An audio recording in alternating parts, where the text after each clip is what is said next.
For community awareness.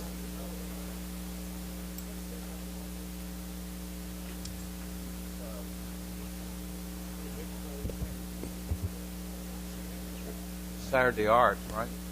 This Saturday's last Saturday Arts.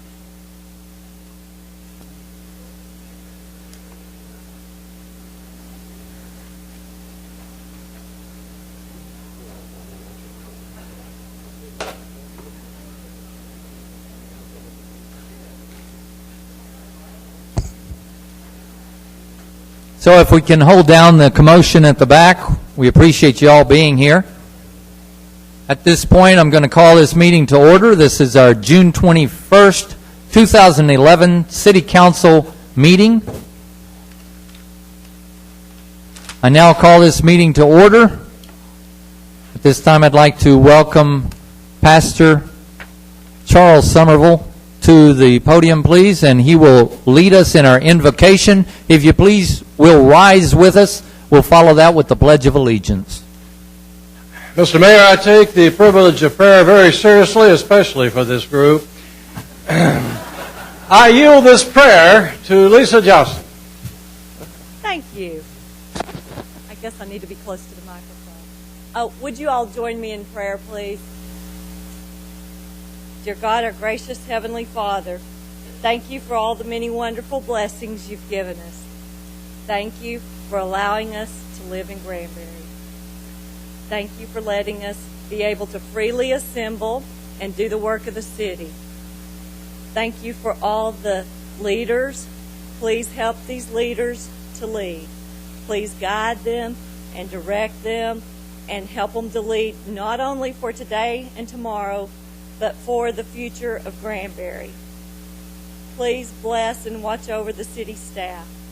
Please protect them and their families. Thank you for their service. Please give them all the tools that they need, both for their jobs and for their personal lives. Thank you for all the citizens.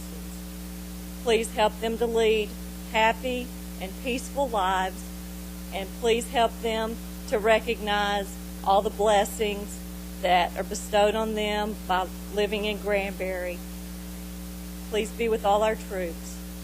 Watch over them, care for them and their families, and bring them home safely, every one of them. In closing, dear God, please hold Granbury in your hands. Please bless Texas, and please help the United States of America. In Jesus' holy name I pray. Amen. Join us in the Pledge of Allegiance, please. I pledge allegiance to the flag of the United States of America and to the republic for which it stands, one nation, under God, indivisible, with liberty and justice for all. And the Texas flag, please. Honor the Texas flag. I pledge allegiance to thee, Texas, one state, under God, one and indivisible. And you may be seated.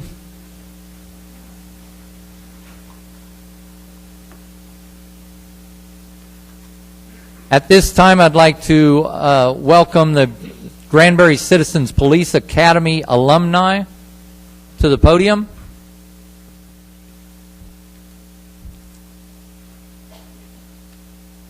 It's my understanding they have a presentation of a check for the volunteer man hours for which they have helped out the city of Granbury.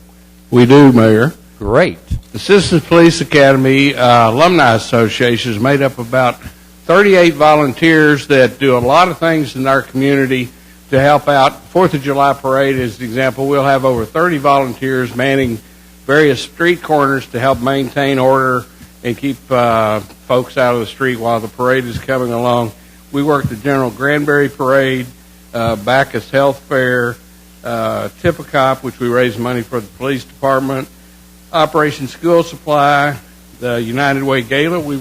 Some of us were waiters and waitresses to help out there. The Southside Baptist Church Carnival, and then we have a Christmas party for the police officers and their family. Right now, we have over $10,000 in our nonprofit coffers that we want to spend on helping the police department. And one of the ways we do this is we had, from time to time, we have a garage sale, and sometimes we come up with other means, like Tippicop, to raise money for the police department. We spent or invested 1,373 hours working for the city at a volunteer rate of $20.25, or, as you see, $29,332 that we invested of our time working for the city. Half of that is we have a COPS program where the folks go around and patrol the various parking lots to look for things that we can report to the patrol officers, and the other part is our fundraising effort and the other things we do for the community. We wanted to present this big check to you, sir. And by the way, sir, when you get ready to do your budgets, we have a class coming up that the police department will be putting on next year. We sure hope you'll put some funding in there for a new class. Well, I need to give you a round of applause, sir. I think your group has done a great thing for our community and continues to do so. Thank you very much.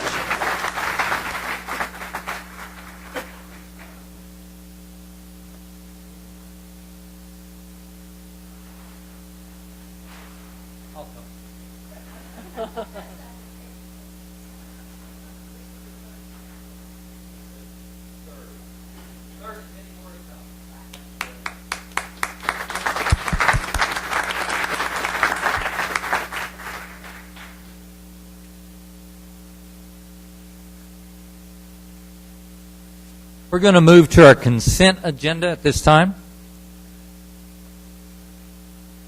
Council, in your packet, you received copies of the minutes from the May 24th, 2011 meeting, as well as the June 7th, 2011 meeting. I'd like to call your attention to the minutes of May 24th, 2011. I noticed a few issues with item number 11-101 that I'd like to bring to your attention as far as amendment of that wording. 11-101 reads in the packet that Mayor Pratt commented council at the last meeting. I'd like to have that changed to an earlier meeting. Also on a sentence in there, it mentions that they did identify 7 voids. So city employees went out there and poured global fill. Strike the words global fill. They drilled holes at that time in the voids to find out how deep they were and what was causing them. Also, I'd like change in the language of the next sentence where approximately 3 to 6 yards was needed to do the repairs with an estimated cost of $800. Another line down below that, it says when the voids were filled. That should say when the voids were drilled. The thickness base, they found the voids were 3/4 inch to 2 5/8 inch.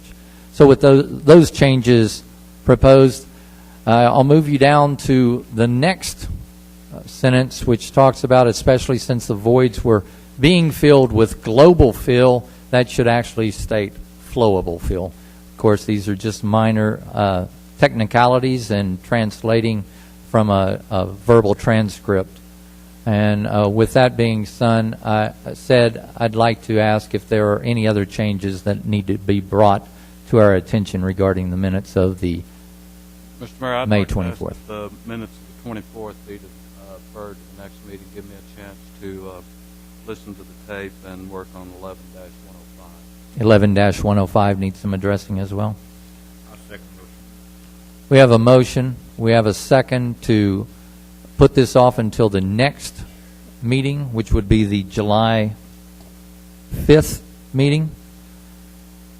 Any further discussion regarding that? All in favor, please say aye. Aye. Any opposed, say nay. That motion carries. That's going to move us to consent of the agenda for the minutes of June 7th, 2011.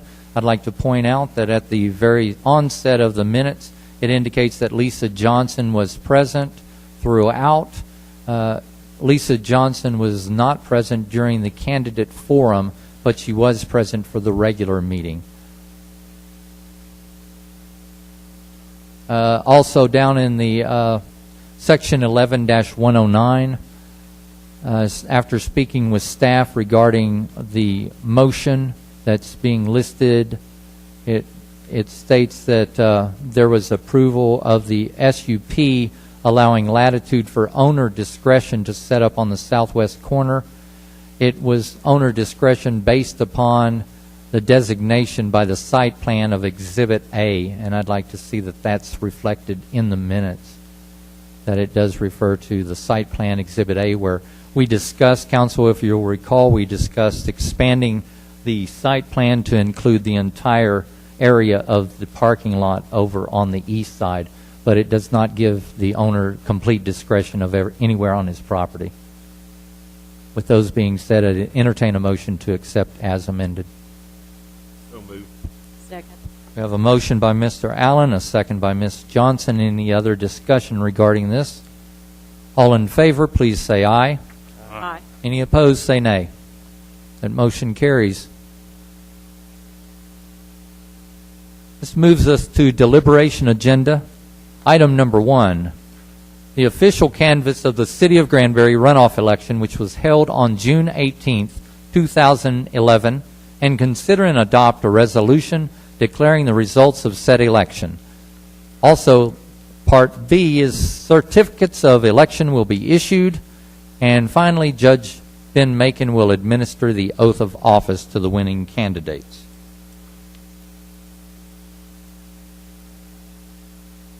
The following is a result of the summary of precinct returns. I, the undersigned, the presiding officer of the canvassing authority for the City of Granbury runoff election held on the 18th day of June 2011 in Granbury, Texas, do hereby certify that the following is a total of all votes received by each candidate as shown by the precinct returns. I certify that the following votes totals include early voting. Councilperson, place 4, Nin Hewlett. Total votes received, 326. Councilperson, place 4, candidate Deborah Davis.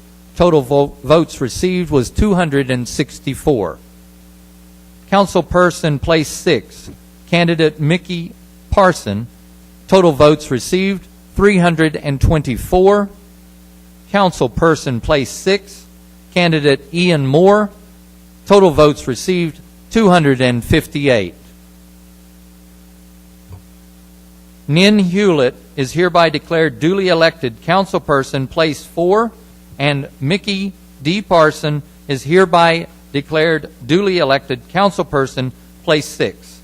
Subject to taking their oaths of office as provided by the laws of the state of Texas and the City Council of the City of Granbury, Texas, it is further found and determined that in accordance with the order of this governing body, that the city secretary posted written notice of the date, place, and subject of this meeting on the window located in the City Hall, a place convenient to the public, and said notice was posted and remained posted continuously for at least 72 hours preceding the date of this meeting.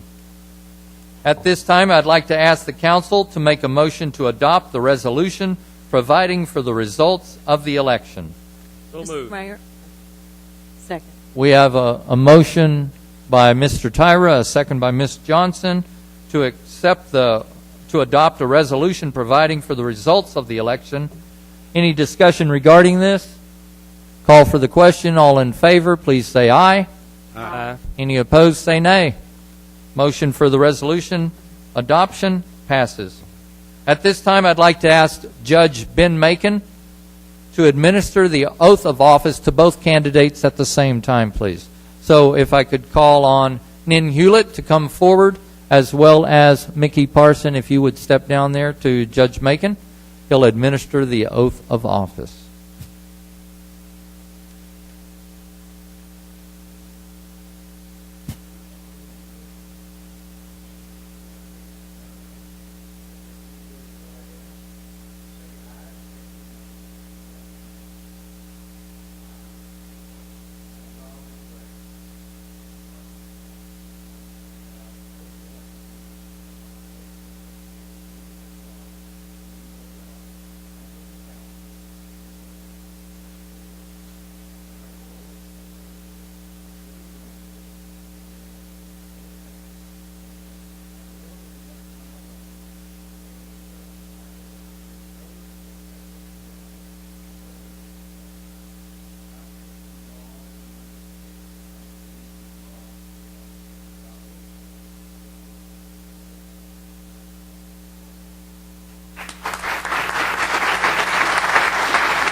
Gentlemen, gentlemen.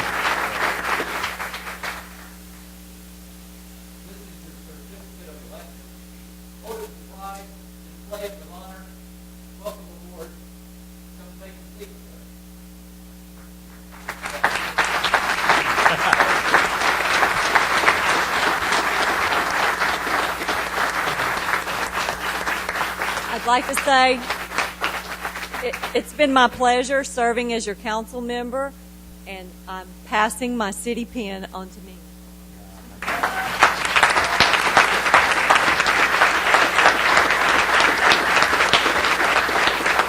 Please honor Miss Johnson. She's given us a good 16 years of her service to the city.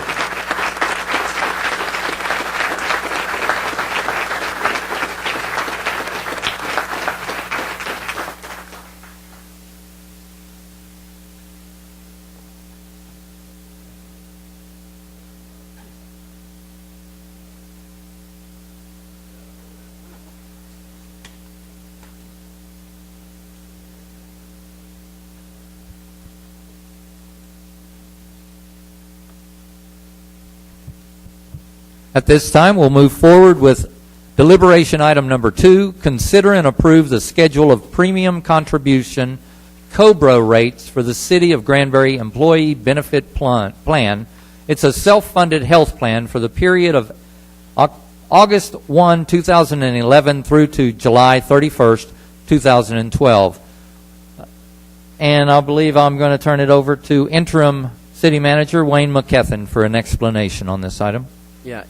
The City of Granbury has a self-insured a health employee plan, and each year we have to renew that plan and go out and get the best deal for the city. And we've done that, and Dee is here from Princeton Benefits, and I'm going to let her take over and explain the process and the plan. Thank you, Mayor and Council. My name is Dee Beasley Hayden, and I am here on behalf of Princeton Benefits, and we have been the employee benefit consultant for the city for the past 5 years. And so what we do each year, because health insurance, as we all know, is a big topic, both at your level and national level, each year we do have to solicit bids. And in the case of the city, since you are self-funded, we solicit bids for what we refer to as stop-loss reinsurance. And so we did go to the market for stop-loss reinsurance, and we received 3 bids. Only one of those actually ended up being competitive, which is the incumbent, which is with HCC Benefits, which is a stop-loss reinsurance company. And so what the city, in conjunction with the city staff, we evaluated the options this year and felt like the plan should stay intact as it is. And the city would increase their contribution by approximately 5%, where employees' contributions would remain flat. And so that is the recommendation, to stay self-insured and to renew with HCC. And I think this first item, however, is just relating to the premiums, and I believe in your packet you have the cost as it would relate for what the city would contribute, what the employee would contribute for each of the 4 tiers that we have outlined. If I could, I'd like to give some explanation there, too. The plan did have some increase in costs. This year, the last 2 years, the plan had tremendous experience, and we had very low claims. This last year that we did have some significant claims. We had some claims that were very large. The last 3 months was over $600,000. Because we have stop loss, the city only incurs $40,000 of that, and that's why we have stop loss protection. Unfortunately, whenever that happens, the renewer who took a bath, needless to say, would like to increase those premiums to try to recover some of the money, and so that's why the premiums went up. Yes, we through 10 months, our gross claims for our medical and RX plan was roughly $963,575. I'm wondering if we're convoluting item number 2 and item number 3 right now. You want to keep them? I think we're I'll explain the premium. we're going into Number the two. insurance agreement at this Okay. point, I believe. So the question, I guess, would be The question I have is, you stated that we were staying with the same carrier. reinsurance carrier, correct?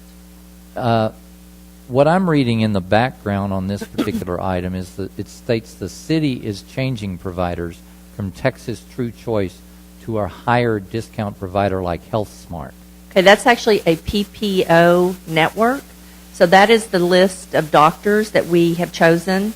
Texas True Choice, or TTC, actually went away. They terminated, they sold their business. So we are having to move the list of doctors that we use. That's what we That refer to as clarifies the that. change.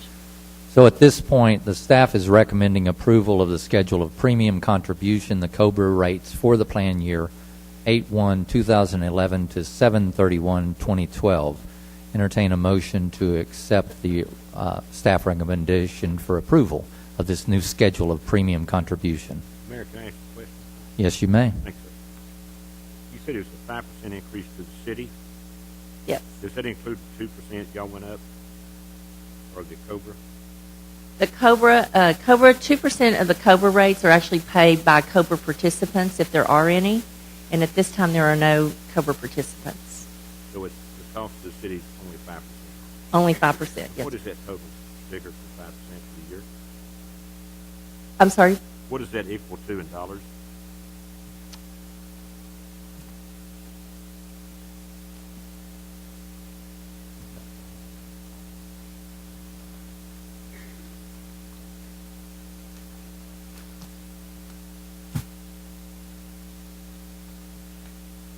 What the actual premium cost would be at 5% of the premium, which would be around 45,000, I believe. Isn't it close to that? 52.6 52. So it went up 52,000 this year. Is that right, Wayne? of city money, yes, sir. And the total, just to give you a perspective, the total budget number is 1.14, 1,141,000. 1 million. 1,141,000 is the expected cost. Wouldn't it be like 55,000 instead of 52? I just took the difference between the individual rate of 607 from 575 times 137 employees times 12. Is how I came up with 52.6. Okay, maybe I misunderstood it. I thought Okay. you said 1.1 million. 1,141,025. 5% of that would be like 57,000.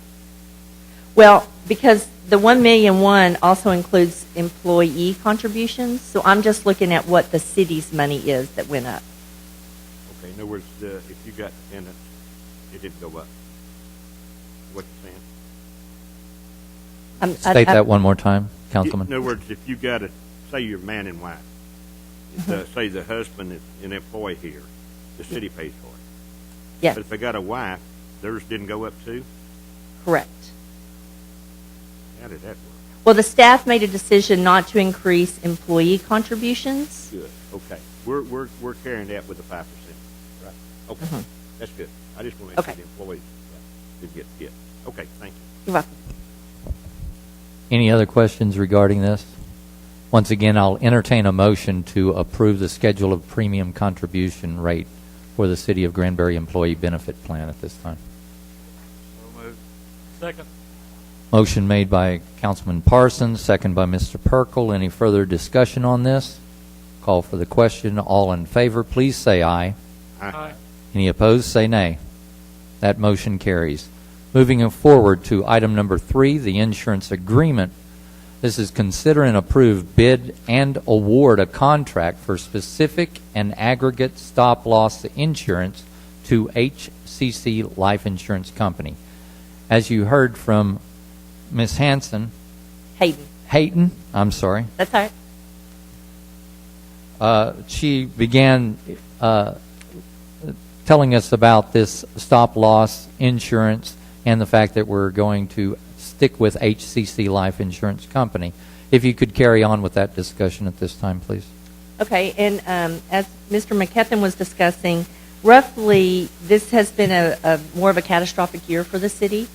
So through the month of May, which is 10 months through our plan, the gross claims have been $963,575, and that is claims only. That does not include any fixed cost. $399,226 of that was for 3 people.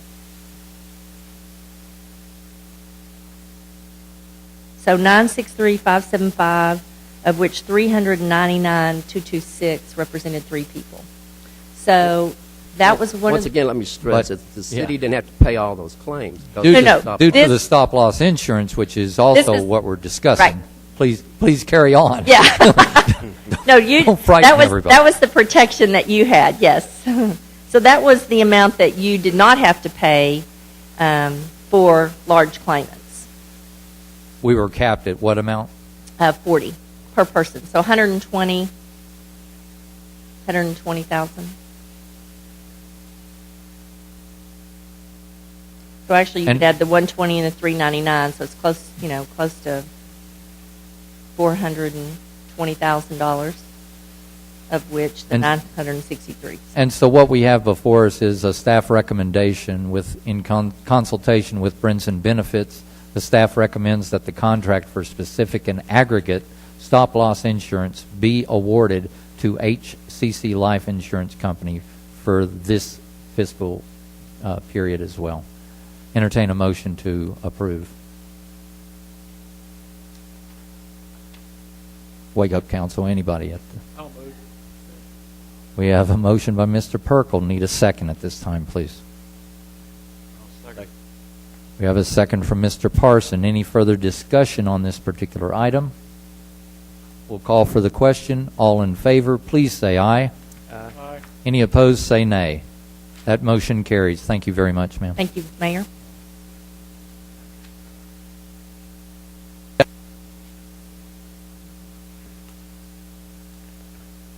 Brings us up to item number 4. Discuss and consider letters of interest from production companies.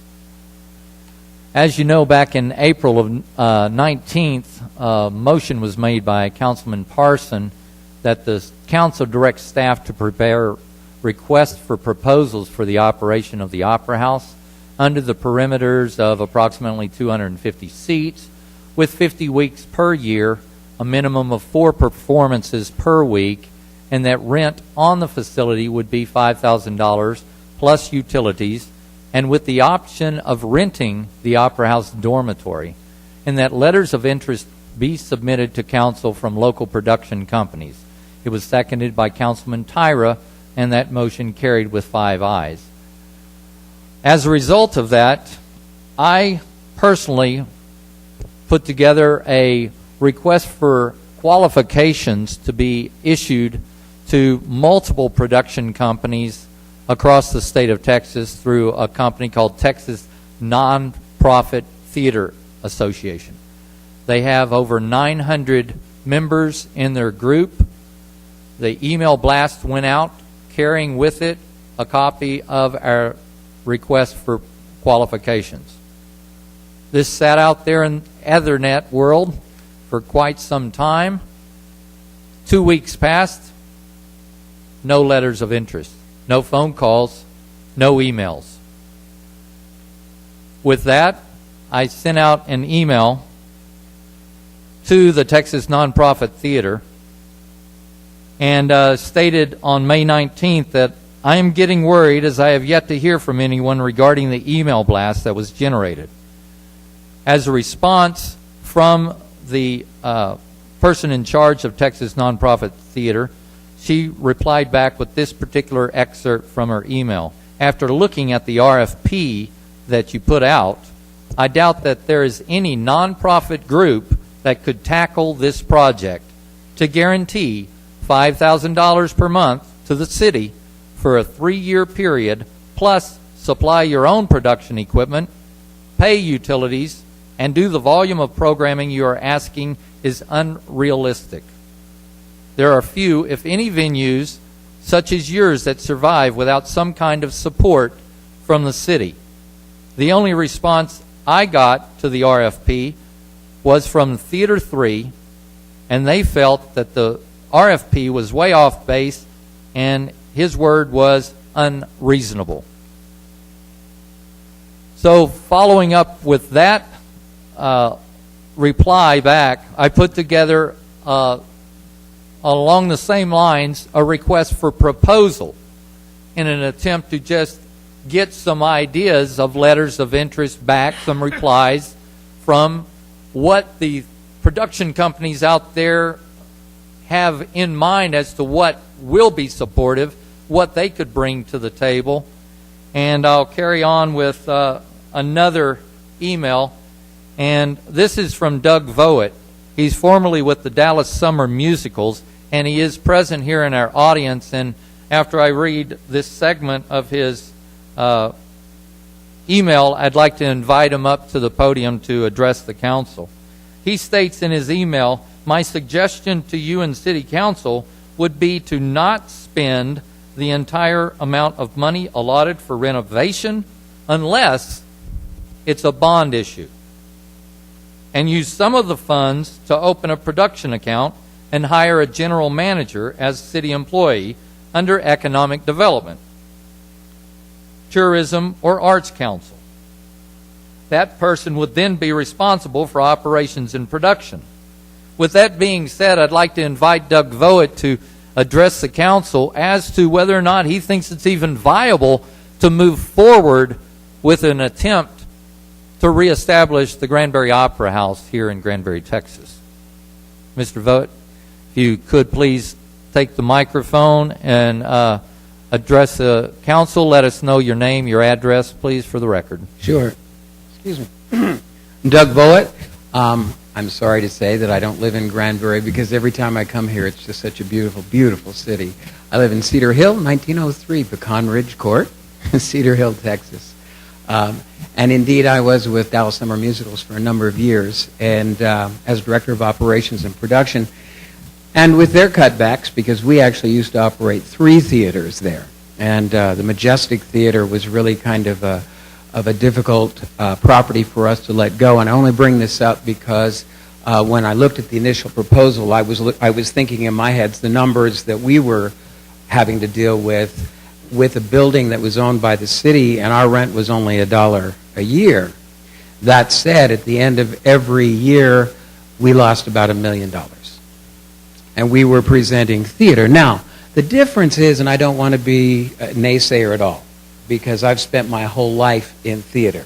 So the last thing in the world I would ever say is to not spend money on theater. When I drove across your lovely square, it reminded me that here in Texas and in so many southern cities, we have opera houses, little vaudeville houses, and movie theaters that have, many of which have just disappeared. These buildings were built to be the anchoring point for so many of the squares. And if you look at the lobby over there at your opera house, it's very, very narrow. But that was because the people would actually spill out into the streets, and it was just, you had church on Sunday, and you had theater during the week, and any number of things. So I'm very supportive of keeping that theater alive and renovated with the money that already has been put in place. That said, it's all about potential in theater. The Winspear Opera House, which is a new building that's down in Dallas, has 2,200 seats. The Music Hall at Fair Park has 3,420. It's just a matter of math. If Jersey Boys can go into the Music Hall and sell out completely, then it would make more sense to put them over there because they have 1,200 more seats. There's potential. There are a number of little theaters here in our Metroplex area, and I'll run through them real quick because I don't want to take up too much of your time. 3 of the 4 that I'll mention are operated by their city, okay? Normally under Parks and Rec or Economic Development. Grand Prairie has the Uptown Theater. It was originally a 1,000-seat house. It now has 444 seats in it. Their renovation cost them $6 million, and that was done a few years ago. They did purchase the building right next door, which I think you guys are thinking about doing, with your opera house. And they did that so it would give them an additional space, not only for lobby space, because they had the same situation, really tight lobby, but it gave them an opportunity for catered events and a larger bar, merchandise opportunities, because all areas of revenue that come in, especially for a non-for-profit and especially for something that's being operated by the city, any bit of revenue, if it's $112, it's better than the nothing. And so they operate under Parks and Rec over there. And they're struggling, but they have one person, and they've only been up for 2 years now. But it's a beautiful, beautiful little theater, and it's driving their Main Street renovation and redevelopment. The Grapevine Theater, which is the Palace Theater, is 400 seats.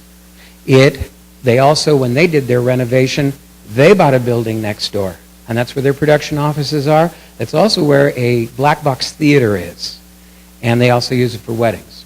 That's a big plus for them, because the theater is small, not a great space, very pretty, but they generate more revenue out of that building next door that just became their lobby and their black box theater, and they operate a children's theater out of that space. That's a big plus. That's also run by the city of Grapevine. And that was part of their master plan, and their master plan started 20 years ago. So they're doing really well, and it's not that you guys need a master plan because you have your city, which is beautiful in and of itself. This would just be adding to it. Let's see, what was the last one? The Texas Theater. Actually, Johnny High I'll do first. Johnny High Theater, which is on Main Street in Arlington, is a 2,200-seat house. Burt Collins, who's a mall developer, put money in renovating it, doing backstage area, which is, I think, is part of your plan for the Opera House. But what he also did is they secured a building right next door because their downtown area was struggling, and they put a Babe's Restaurant in there, which you guys are familiar with because you have one right around the corner. That is a big revenue generator for that building because they just do concerts. 9 times out of 10, even the $1 million that they spent on the renovation, they do concerts. And so people will come early, and they'll go to Babe's, and then they'll just walk right across the lobby, and they'll enjoy the theater. The last one, and I'm sorry I'm taking too long on this, the Texas Theater. That's where Lee Harvey Oswald was found. Texas Theater sat in ruin for years. It was built by Howard Hughes Corporation. Still has an air conditioner in it. The original one still works, but they actually stopped using it because it was so expensive. But that was a 2,500-seat house when they started the renovation because it caught on fire, and the city wanted to tear it down. They took out all the seats, and half of them got used for scrap, and so they can only put 900 back in. So it's a 900-seat house. Still has potential for earning. Unfortunately, Oak Cliff Foundation, which was a public foundation, was helped a little bit initially from a bond issue to get it back on track, had to lease their building to Aviation Group at the turn of this year. And they're an independent group, independent film company, and they screen movies every night. They're doing well. Well, I appreciate your input, Doug, about the renovation aspect of this. I just, bottom line, Yeah. is this a venture that would benefit the city of Granbury, in your opinion? You've been around, you've been in the industry, that would benefit the city in the long term as far as economic stimulation, tourism, that kind of stuff? Should we, in your opinion, move forward with the renovation of the Opera House? I would. And I would be I would because for a couple of reasons. Some are just selfish reasons in that if we pass on this opportunity now, with our economic situation and developing, trying to get back to where we were, I'm looking at maybe 10 to 12 years before we'll even be able to address getting this funding again. And if I was talking to City of Dallas, I would say the same thing, because money's hard to come by. I know the funds are in place. When it's done, it will be that jewel box again. I think people that come here, not only the people that live here that are going to be supportive, but I think your tourism dollar is going to find its way there. I do think that when you guys were having your summer stock season, I think it's still going on, isn't it? I think it wraps in September. That's correct. Yes. I think that is a great thing. When I go to Hilton Head, I'm always looking for a theater to go to at night during some part of the part of the week, because it's just part of the animation of a town that has so many things going on. And I think I do think that you should spend the money. I do think that you will have a hard time, as you've discovered, finding a non-for-profit group that can make any money on this. They would have to have a sponsor that would just be slamming to be able to try to come up with 48 weeks worth of performance and all that stuff. And you know that. Thank you, sir. Yeah. Appreciate your time. You Can I bet. ask a question, Mayor? We sit down. Can I ask the question, Mayor? You need to ask a question of Mr. Vogt? Yes, uh-huh. Okay. I just had a couple of questions. Yes, sir. In this fax or email you sent over to the mayor, Mhm. it says here that you recommend us to hire a manager, put him on our payroll to run this. Mm-hmm. And then also you said the downside of this, the city would have to take on all the rest, or the cost and the rest factor. How is that a good deal? I'm not so sure theater is ever a good deal, sir. Theater is done for art and animation. I'm discovering in Grand Prairie, because I'm close to that operation currently, that they're finding that the risk and the cost factor pays itself back. If we did, let's say we just put a comic on your stage over here, the cost of the comic would be marginal, but not a great deal of money, not a lot of expense from a standpoint of staffing and putting that show up. So if you sold out and it's all a numbers game, then the risk would be offset by the revenue that comes in. I put that in there because it's if you have a city employee that's overseeing this, as opposed to holding on and hoping to find somebody else to come in and operate it, certainly there's more risk factor, because you guys are having to say, I'm paying your salary. You get out there and you find entertainment that are going to make our tourists and our citizens happy and excited and want to be part of this. You're not interested in leasing it? I can't lease it.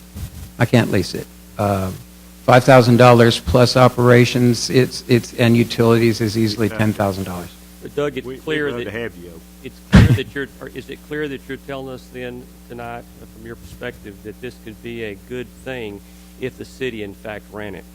If the city, and if I could just throw this in, because I think community outreach, I think losing control of a property that's going to be so lovely. Let's say we found somebody, you guys found somebody that would do all of those things with all those dictates. There's also not a dictate in there that says, oh, and by the way, you have to do everything that we tell you to do. And that's understandable. But if the city got on board through either Parks Rec, Economic Development, Arts Counselors, whatever you wanted to call it, I think it could be extraordinarily beneficial to the city. And I think you could make money. It's just about making the right choices with the product that you're putting on that stage. I think. I mean, I think it would make all the sense in the world to do melodramas during the day. And I just have one more question, Doug. Yes, Is this your personal opinion based on what you saw? My personal opinion I've been in show business for about 40 years now. So not only from a performance standpoint, but really over the last 20 years of my adult life, I've been on the number crunching side.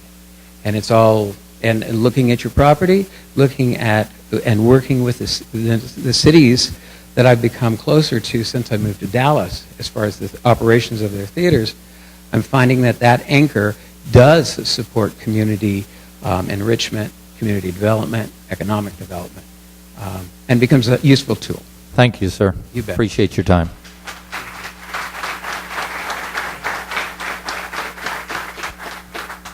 Mayor, I have a statement concerning this. Hang on item just a number second, 4. Councilman.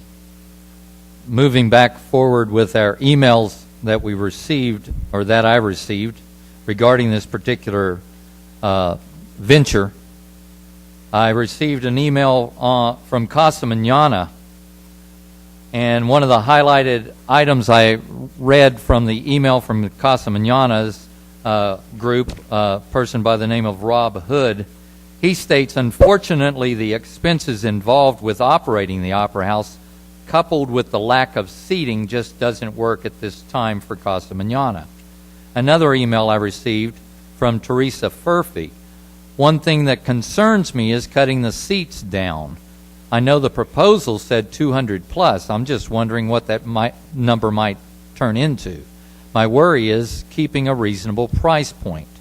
This draws to my attention the issue that if we do not expand into the adjacent building, there will be a downsizing of the seating capacity of the existing Opera House. From Matt Mills, the Granbury Community Theater Group, he wrote to me on June 14th. His hope is that the time for the Texas Family Musicals to continue in operating the Opera House. For that reason, they are not willing to submit a letter of interest so as to not potentially pit themselves in a competition with Texas Family Musicals for the right to operate the Opera House.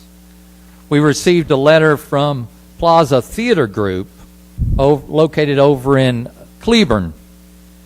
They state that Andrew Barris, who is the brother of Jason, who is one of the co-founders of the Plaza Theater Company, is interested and has generated a proposal in response to our RFP to operate the Opera House. I have yet to be in receipt of that, but they are looking for a sister theater relationship where they could assist one another as each one of the ventures continues to grow. I received another email just yesterday from Mike Skiles with Texas Family Musicals. He states in a segment of his email that he sent inquiries to a few people with financial ability, and I think that should be put in quotes, that I thought needed the adventure but no bites. The economy and travel for audience just scares them. He is willing to extend the contract as brought forward to him by one of our council members, Mr. Tyra. He asked him if he would be interested in extending his agreement through to December 31st, which would allow the council more time to develop a plan which is more agreeable with everyone. And finally, received an email also yesterday from Teresa Furphy. She's with a group that is proposing to bring forward a formal proposal on or before August 1st of 2011 for a production company called Theater at the Opera House. And in our audience today, and I'd like to invite her forward, is Teresa Furphy. If I can ask you to come to the microphone and give us a short presentation as to what your proposal is and if you think there's any viability in what we have before us. Please introduce yourself, state your name, your address, and my name is away. Teresa Furphy. I live at 4413 Rutland Avenue, Fort Worth, Texas. And at one point I lived at 116 Houston in Granbury, Texas, at the old dorm. I stage managed at the Opera House for about 5 years back in the 80s. Yes, I do think it's viable. I've run the numbers for the Opera House, for a few shows at the Opera House. I do think that the rent number is way too high. I think it should be a token number. And I think that the stewardship can live with the person that you appoint to the Opera House with supervision. The building has always managed to run pretty much on its own. I mean, in the old days it did. And with fiscal responsibility, it absolutely is viable. Opening up the other building I think is a brilliant idea. A brilliant idea. Because you need the space backstage, you need the space for the lobby. You have to forgive me, I'm a little nervous. I'm usually on the other side of the mic. So I'll just go through a few points on my proposal and tell you what I'm thinking. Part of the idea is to create a new nonprofit resident theater for the Opera House and to reestablish the Opera House as an anchor on the square. I think that once you reestablish the Opera House, it becomes the goose that lays the golden egg. What you're looking for is foot traffic down here, and it absolutely will stimulate the economy of the square and the surrounding area. I'll just go through a few points. I want to provide a positive economic impact on the Granbury Square and the surrounding area. I want to provide a training ground for children, college students, and young professionals. That's what's lacking in this area and in a lot of the Fort Worth and Dallas area is there's not a jumping off point like there used to be with the Granbury Opera House. It was a training ground for young people. Fleur Phillips is on Broadway right now. She started at the Granbury Opera House. It was an important education for a lot of these people. Our mission statement: Theater at the Opera House seeks to be the premier cultural organization in Granbury, providing productions and programs to make an essential contribution to the economy and the quality of life in Granbury, Texas. Theater at the Opera House plans to do this by giving the public a well-balanced theatrical season while striving to meet with excellence. We will accomplish this by producing 8 or more theatrical productions of the highest artistic quality each year, presenting a variety of concerts and live events, increasing the theater's impact on and service to the community, providing hands-on learning experiences in all aspects of theater production and management, providing a program of educational experiences in all aspects of theater for adults and young children. And last, by generating the necessary resources to efficiently manage that entity, which means a self-contained theater, a self-contained company. Thank you. Any questions for Ms. Furphy from the council? I noticed in your package you even suggested an entire first season to us. Yes, sir. As a proposal. As you know, though, the intent of the request for proposals was basically get back at this point just letters of interest.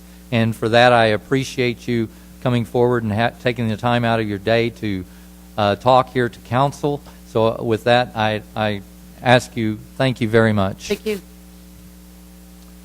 One other thing that came to me today was from the Plaza Theater Company, and it basically reiterates the email that was brought forward earlier in my conversation. But the thing is, on this particular item, it's to show that there is some interest out there with production companies. Councilman Tyra, you had something you wanted to say.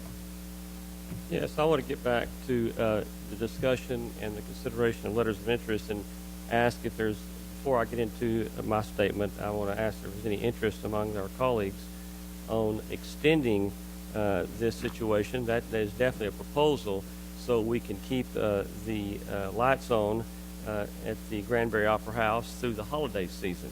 If that's so, I would like to move to make a motion to accept that as a proposal, extend that contract, and to go forward, at least to give us some more time. We can't do that at this time. That would have to be brought up as an agenda item. Otherwise, we can't discuss that, sir. So that wouldn't be considered a letter of interest to move forward? No, sir. Okay. The statement that I wanted to make concerning this letters of interest is, and I hope everybody understands, because I was kind of confused when I heard some of the remarks that were made previous to this meeting and at this meeting itself. I don't know of anybody who is against the Opera House or wants the Opera House to close. In fact, I think that everybody I've talked to wants to see the Opera House move forward in a very positive environment. We did not get, as Mickey made very clear through the RFP and the mayor, the discussion he's had, and I talked to some theater people as well, and somebody talked about the Casa Manana. The situation that I believe we have at hand, and that I want to make sure that we can remove all the emotion and just talk about the business end of it so we can talk about the numbers, is that, as you all know, the Casa Manana did complete a renovation in their theater. And because of that, because they spent a lot of money doing that, in the 2011-2012 season, they're only having like 4 smaller productions, 10 or less cast members. They run only 1 each week, one of which is a Dallas Theater Center production. This is 2 per year as compared to their 16 per year that ran 2 weeks. I'm just curious where you're going with this, talking about Casa Manana. Yeah, to show these proposals, because Casa Manana was brought up, and I just want to make sure everybody understands, they cut their production way back because people are not going to theater. We want to see Granbury Opera House move forward. And so I think we need to be very careful how we move forward certain considerations tonight. So am I hearing, Mayor, that you're going to put out something now that'll kind of open up and say, hey, bring us something back so we can look at different situations now? Well, it's my hope that at a future council meeting, we will hear back from viable production companies that will present us with actual proposals. Okay. And we've put out a request for proposals with a deadline of August. I believe it was August the 1st. And with that being said, that's when we would take action and move forward with this. We're not on a time crunch. If you remember in the proposal for the construction phases of the Opera House, we spoke about how we would attack the reconstruction of the Opera House itself towards the last part or last phase of construction. This would allow us that effort to bring forward production. I'm thinking we could bring forward some production during the holiday season with a viable Christmas concert or comedy acts or whatever it takes that would still be able to utilize the venue without going into the backstage area where construction would be taking place. Mayor, in the interest of considering these proposals and putting on the agenda like Mickey asked, and I seconded it, and we're talking about it here, do you believe that the atmosphere of the financial situation is definitely an impact on that? We want to make sure if we get somebody in there, they can afford to pay the rent, like Mr. Skiles has done so well since 2006. So do you think the numbers are important in this discussion as far as what we can charge, what we can't charge? Numbers are important, but also city commitment, community commitment, and the impact that this kind of a venue has upon a community are more important, and they sort of go hand in hand. I'm hoping we will hear back from production companies as to what they bring to the table, whether it's they're willing to foot the bill for the utilities for the first few years, or they're willing to have a set rate that they're willing to put into a lease agreement. I'm hoping we're going to hear back with those kind of items brought to the table. They know what we requested. Now I'm hoping we get the feedback that says, we can't afford that, but maybe we could work with you on this aspect of it. Perhaps we can work with you on a percentage basis, which is what we've been in with the current production company. Perfect. So I'm not taking anything off the table at this point as far as production companies coming forward. But with that, I'd like to move us forward to item number 5, if we could, please. I just want to say one last statement, that since the city took over the Opera House since 2006, from 2006 to 2010, we've spent $328,255 of the public's funds to keep that going. So we have committed to the Opera House. And my hope is we will continue to do so, sir. All right. But with that being said, moving on to item number 5. Item number 5, discuss and consider purchase of St. Helens Building. Discuss asbestos and engineering reports. Discuss architect's cost estimate of construction. Consider and adopt a resolution repealing resolution number 11-08 if necessary. I have a PowerPoint presentation. If I could ask to proceed with a PowerPoint presentation at this time, please.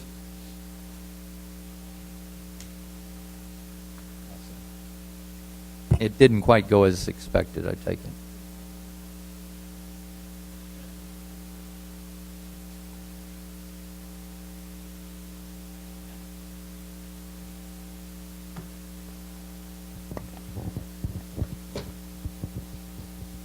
And I can see the screen from out here, so I'm going to make a presentation from out here. As we all know, we've had a St. Helens purchase discussion at the April 19th. This is more of a quality of life decision that we have before us, Council. Let's review. On the April 19th meeting, there was an agenda deliberation item number 11-74. consider and approve a resolution approving of the purchase of the St. Helens Building located at 135 East Pearl Street by Granbury Historical Properties Incorporated. The motion was made by Ms. Johnson. A second came from Mr. Perkel. Approve the purchase of St. Helens Building contingent upon three things. Those three things: an asbestos engineering report, a feasibility study for archways, and that construction cost estimates were $1.2 million or less. There is also a stipulation that all of these items must be due by June 15th, 2011. Also stated in that same motion that the purchase dollars would be separate from renovation dollars so that there would be no confusion that the purchase price and the $1.2 million were separate from one another. Our asbestos report came back from Sims & Associates on May 4th, 2011. There were 6 samples taken. Lab work was conducted, and the results reflected no asbestos containing materials within the building. Of course, they stated that should there be some uncovered during the renovation or the remodeling process, they would be glad to test those for us as well and let us know. But as of right now, there has been no indication that there is asbestos. On an archway feasibility report, it was taken by Friesen Nichols. It was dated on June 8th, 2011. The archways, he states, Michael Robertson, who's the senior structural engineer, he states that archways are possible, but he suggested at the time a 3-foot width with a maximum of 8-foot height.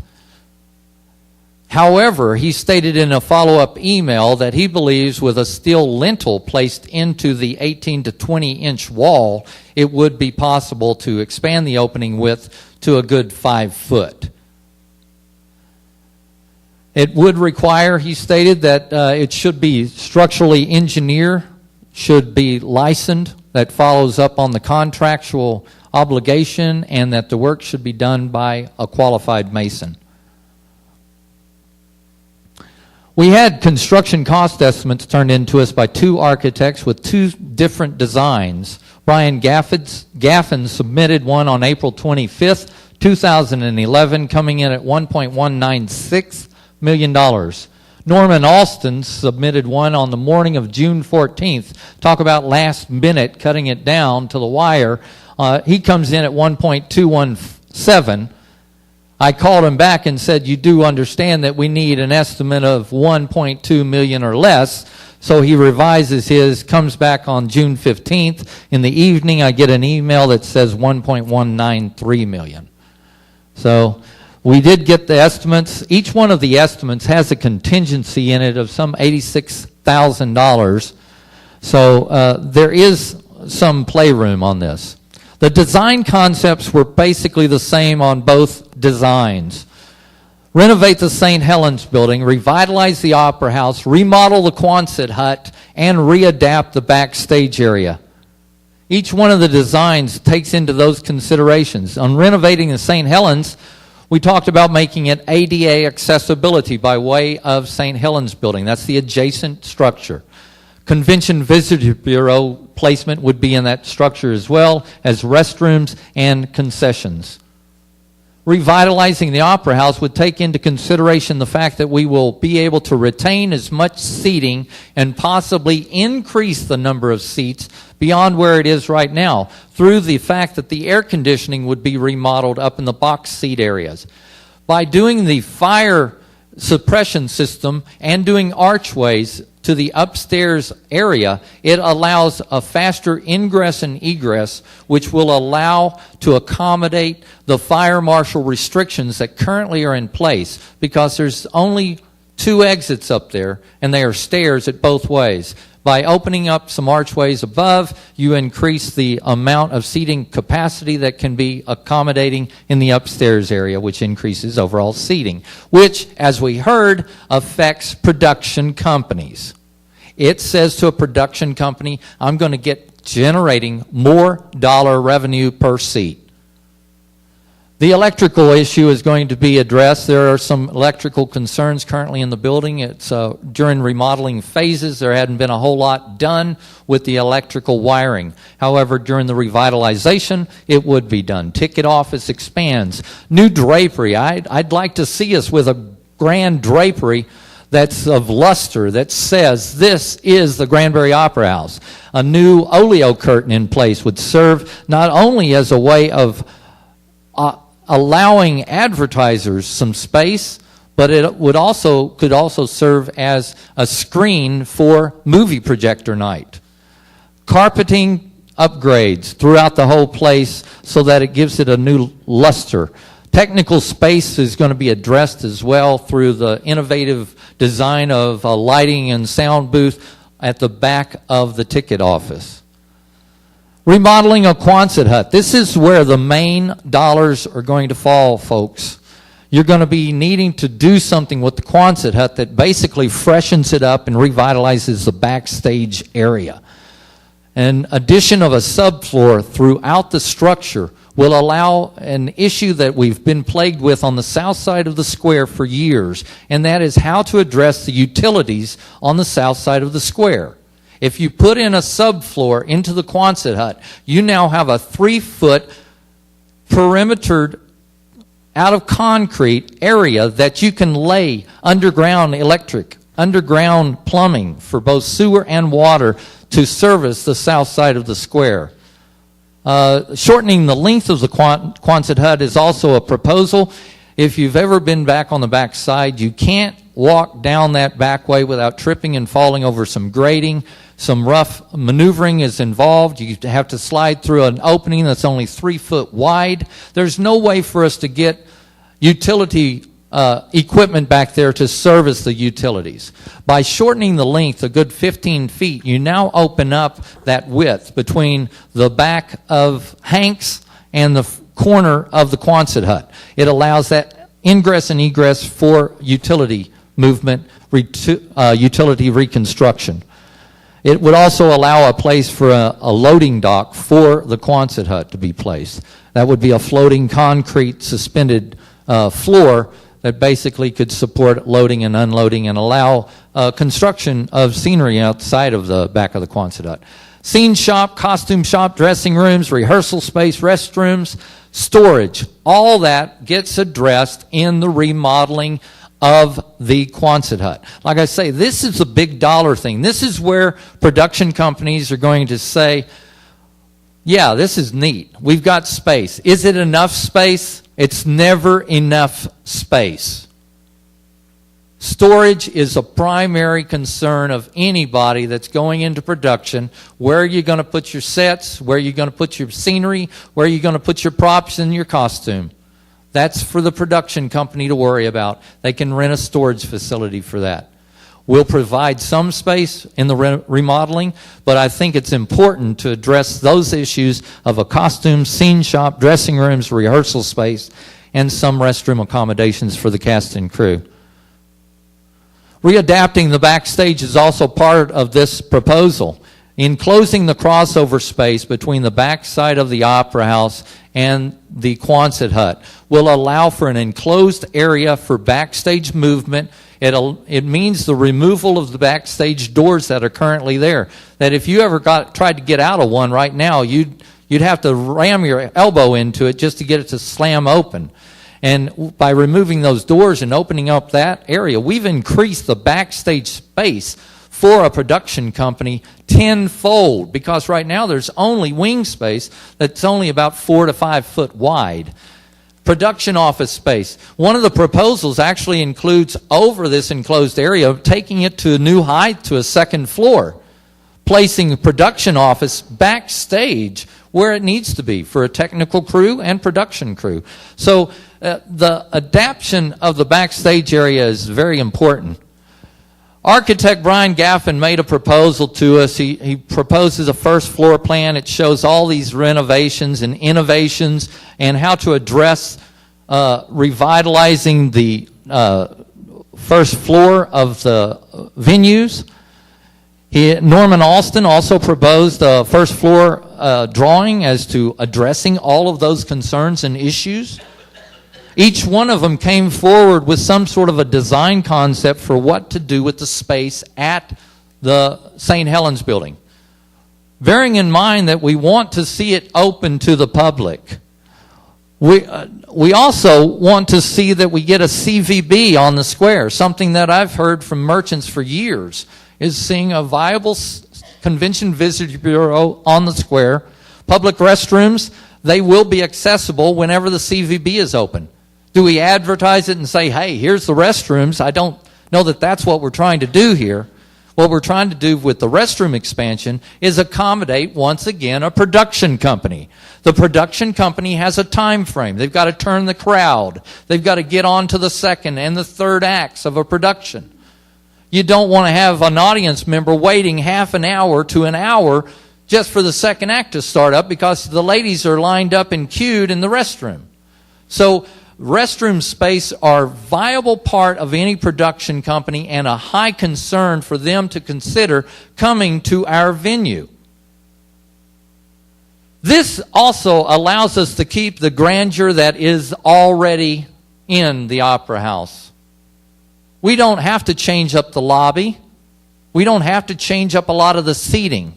We don't have to do a lot of stuff. In fact, as I mentioned, ADA compliance comes through the St. Helens building. The seating capacity remains or possibly increases. We add fire escape route. We get a concession stand, production offices, and all of this leads to reduced construction downtime if we go into the adjacent building. Discussion's been on the books for years. 1980s, I found out St. Helens building could have been purchased for $85K. 2000, it was $185K. Today, it's $575K. A plan from 1980s. This plan was devised back in 1980, utilizing the same concept we've got out there right now, using the St. Helens building to expand the venue. The cost of purchase, as we've discussed on April 19th, is $575. The Granbury Historic Property Funds have $225K available now that we've spent some additional funds on architects and other things. We now have $225,000 available through Granbury Historic Properties. The Granbury Historic Property loan will be a 15-year term at $350K, possibly $325K. Which is more than what we said at the prior council meeting. It was stated that it would be in the realm of $300K. We're now looking at $325 to $350. Either way, you're looking at an approximate $1,800 per month venture on behalf of the city, tax revenue lost to the city on an annual basis in taxes because it becomes a venue that is basically nonprofit. It's owned by the city. It's going to be taken off of the tax rolls. You're going to lose $1,450 annually because of that. The what-if factors say we can't find a production company that can't afford to operate. We have to supplement it until it can. It's a tough economy. We're looking for quality productions. We're looking for a city lease, not a city-operated facility. And the city will be using our St. Helens building for 7 days each week for a CVB and public restrooms. It's a public venue. It's a quality of life decision. It has an effect on tourism, marketing, nightlife. Let's face it, we're going to need some nightlife on our square. It makes a year-round impact. It revitalizes our square. It improves our south side utilities and our south side parking lot. With that, bear in mind, this is a discussion item only if the criteria that we had before us have not been met. And I'll go back to this microphone. Bearing in mind, since all the criteria have been met and there is no need to reconsider the purchase of the St. Helens building, there is no need to reconsider the purchase option for the building. Had there been an issue with one of the reports coming back positive to the asbestos report showing positive effect, I think we need to reconsider. If we couldn't have gotten the proposals from the engineer that said, you're crazy, we're not going to see you put a hole in the wall, it's not going to work for you, we needed to reconsider the issue. But what was voted on and passed in the April 19th meeting was a motion and a second, and it was contingent upon those items that have been outlined before us. With that, I say we move on. We accept the reports. I got some Entertain a motion to accept the reports as presented. Mayor, there's some discussion that needs to go on here. You made a great, how A do I point say of this? order, Councilman. Point of order. No, the point of Point- order. We got to Sir. discuss this. We gotta Sir, discuss point of order. this. I would like to comment on some things that you said. It's a point of order, sir. I would like to comment. It's a point of order. Mayor. Let me finish. Mayor, I Let me got- finish, Would you okay? let me Freeze talk Nichols before you report. close this discussion item? That's what I'm asking. Sir, I'll give you a chance. I'd love to see you hang yourself. I don't care. Hang yourself. Yes, sir. You or I. I'm just wishing that we can understand that this is an issue that has already been voted on. It has already been brought to council. It has already been approved, contingent upon those items that I discussed in that I would presentation. like to discuss those items and more, and then we can see how we go forward, because I think it's a council decision. It's not where the mayor shuts it all down. I don't plan to shut it all down, sir. Just let me know when I can talk. Thank you, sir. Mr. Allen, you have something to say, sir? Yes, sir. You were talking about the Freeze and Nichols report. Is that correct? Yes, sir. It's one of the reports we got back. Okay. Looking at that, it says on the second page. By the way, I'm for fixing the Opera House. I'm not against spending our $1.2 million or whatever we can come up with a magic number of $1,949,887. That's fine. We're already paying on that. But let's get our money's worth. It says here a qualified licensed architect, qualified licensed structure, professional engineer should be hired to do the work out of design and details. That's for Freeze and Nichols. Also, Yes, sir. And in response to that, that would wind up being a subcontractor to our architects. who is our subcontractor, Mayor?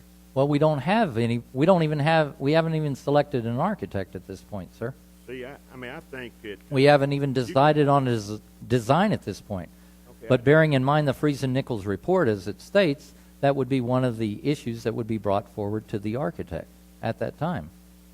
you've seen the drawings. I haven't seen the drawings until tonight for about three and a half seconds. So I don't even know what we're going to do over there except for what I see you flash up here. And That's because that's not on the discussion. What's on the discussion tonight it's spend is money. the spending of $575,000 and the purchase of St. Helens. So if we can stick with Okay. that. All right, on the Sims report, it says here a visual inspection.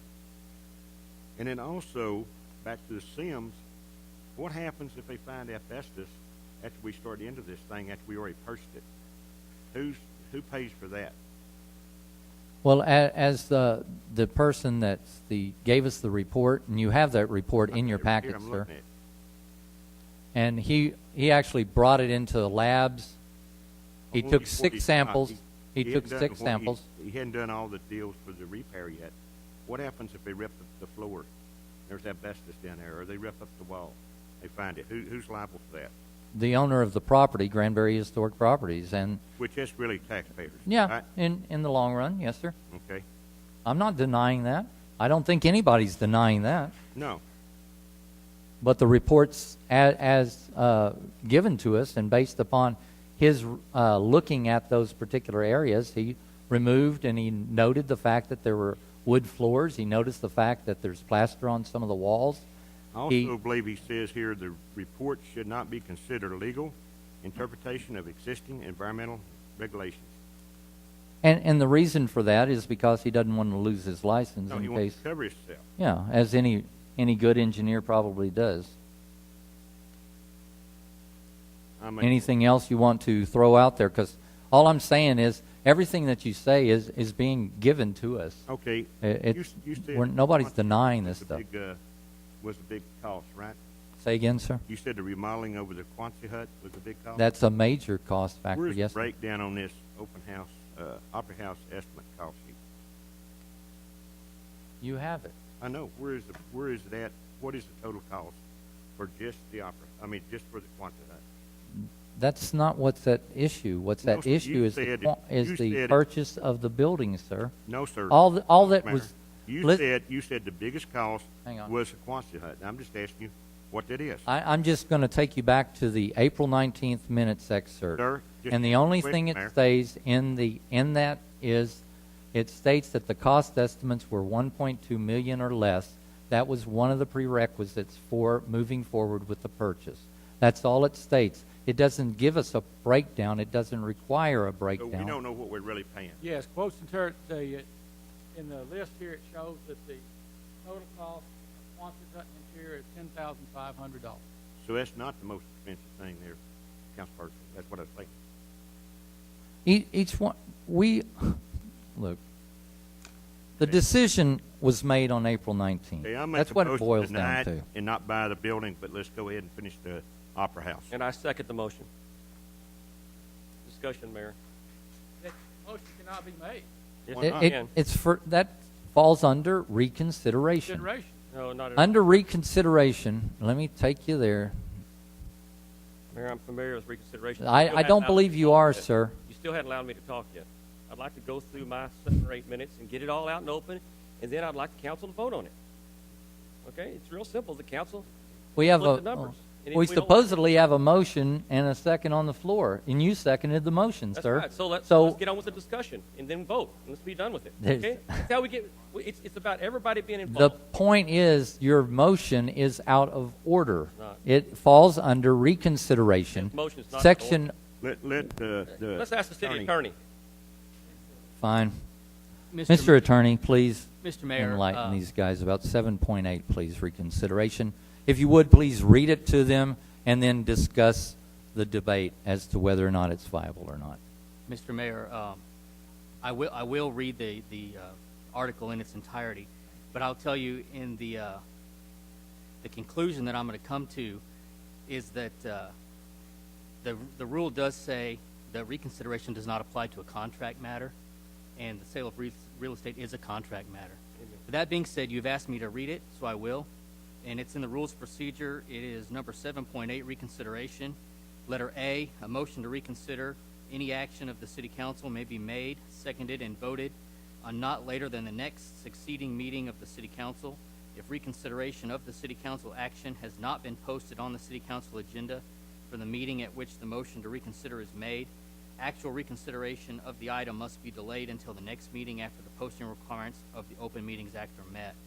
Letter B, a motion to reconsider an action of the city council may only be made by a member who voted with the prevailing side. It can be seconded by any member. No question shall be twice reconsidered except by unanimous vote of the council, except that action related to any contract may be reconsidered at any time before the final execution thereof. Subsection C, certain actions of the city council that involve specified procedural requirements set out by statute, charter, or ordinance shall not be subject to reconsideration. Thank you. I think And so what? you asked me to Yeah. ask me to give my legal Yeah, and interpretation. I appreciate that. We got a motion on the floor and a second. My interpretation of I'll the- conduct the meeting, Councilman. Okay, no problem, Thank you. Mayor. with all due respect, sir, my interpretation of letter B, when it says except that action relating to any contract may be reconsidered at any time before the final execution thereof, I would ask you to bear in mind that real estate purchases, this one in particular, does involve a contract.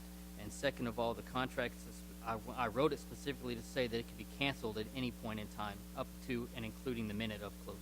Very good. So what we have before us, we have, hang on. We have a motion on the floor to reconsider the purchase of the St. Helens building. Can you restate your motion for me, please, sir? Yes, sir. I said I would make a motion to not buy the St. Helen building. And that was seconded by Councilman Tyra. That's correct. If I may clarify, I believe the motion needs to be the council would no longer support the purchase of the St. Helens building by the Granbury Historic Properties. I'll amend it. That was his intention, and that's definitely my intention. And so, Mayor, when we get to discussion, I'd like to have 5 minutes. All right, so we have a motion and a second on the floor to deny a resolution, basically, that was previously presented before council and approved on. And with that, we'll open the floor for discussion. Thank you, sir. You're welcome. I want to make sure that everybody understands that I definitely support the Opera House, and the city has showed their support by spending $328,000 over the last, since 2006, and then the $500,000 loan of bailing them out originally. But tonight we're talking about the purchase of the building. In my goal here is to my colleagues, and I'm speaking directly to my colleagues tonight, the people that are going to vote here tonight, and obviously the audience is here to listen to our discussion. Please understand, this is not a discussion, this should not be a discussion about expansion. I'm saying this should be a discussion about preservation of what we have. At this last community theater, I had the privilege of going there, but I was blown away and I was ashamed to see that there were no lights inside the theater, and in fact, the crew actually used extension cords and hanging clip lights over the stage from the balcony to make sure they could see the thing. I took pictures a year ago, and it is very, very ugly, and I believe it's very dangerous to see those performers moving back there in the rain and all these other things. So I'm saying let's preserve what we have. Let's move forward and use some reasonable means and reasonable measures to get something accomplished so we can go forward, and it'll be very cost-effective to get a production company in here. Let me say that the capacity for the theater is perfect the way it is. If you'll walk up to the top, you'll see that those seats are not being used very often because there's things stored up there. If we get this current footprint into shape, we can affordably get a production company here. The city can help and assist, as we've been doing over the past years, and we can make this a viable option. Just a little history on what's going on locally here in the DFW area and all across our nation as far as theaters. 67 theaters across the United States have been abandoned and shut down because of no business. Just in Texas, in McLean, Texas, Serra Blanc, Nacogdoches, Shelby, Fremont, Big Springs, and Odessa, theaters have been boarded up. Theaters are competing. In the 70s and 80s, it was the heyday of the theater business, and people here had vision, and we want to keep that vision, that part of history here in Granbury. It means a lot to us, but let's don't overspend on something. And I want to give you an example. Right now, back in the 70s, they didn't compete with IMAX or Real 3D, okay? There are so many things competing with our destination here, and people come to Granbury for many reasons, not just because of the Opera House. It's one thing they do when they get here, but our lake, our quaint downtown, all our bed and breakfasts, places to eat, there's so much to do in Granbury, and the Opera House is a vital part of downtown, and we want to keep it. Let's just make sure we spend the right amount of money on it. It's competing with live theaters, other attractions like family destinations like Wolf Lodge, Gaylord, and Grapevine, and those kind of things. I'm saying all this to say that we can come up with a viable solution, and Mr. Skiles has been nice enough to say, you know what, we'll extend it and go through the holidays so that it won't go dark, give you guys time to put something together that's viable, that's real. And let me give you an example. When you look at the issues at hand, because what I did, I went and talked to the people that are working in the theaters, people that are there day in and day out, that's been there for 2 or 3 years. Obviously, there's a situation with the ADA or being able to get to bathrooms. You can put a lift there at those entrances, and you can level the floor. You can address that. You know what? You could actually keep it open. Our goal would be to keep it open and do these things so we would never close the theater down. But if we had to, we know that sometimes the theater does go dark in January. So if we have all this planned, get it done in January and February, open up in the spring. A small box office could be built. You heard this gentleman testify about how they built them out. It's a protrusion out on the sidewalk where the small box office could be built, and then that other area could be used for the other things, okay? The dressing rooms and the back walkway construction could be done with the Squatson Hut being spent reasonable amounts of money, okay? And this has been talked about. I'm just saying let's please be careful in this economic time about spending $575,000, 1.2, and I want to talk about the 1.2, something that the mayor made very clear, and I'm hoping this was oversight, but I heard him say it up there, so I'm going to bring this to light. In our packets, we received a preliminary estimate of probable construction costs. On the agenda And it was right here in our notes, and you heard it, he's quoted it, that one of the things that was mentioned is it has to come in under 1.2 million, okay? The renovation, period. Well, we get this in our packet, and it's at 1.193788183. So $1,193,781.83. I did a little due diligence because the gentleman that done that doesn't believe it can be done for that.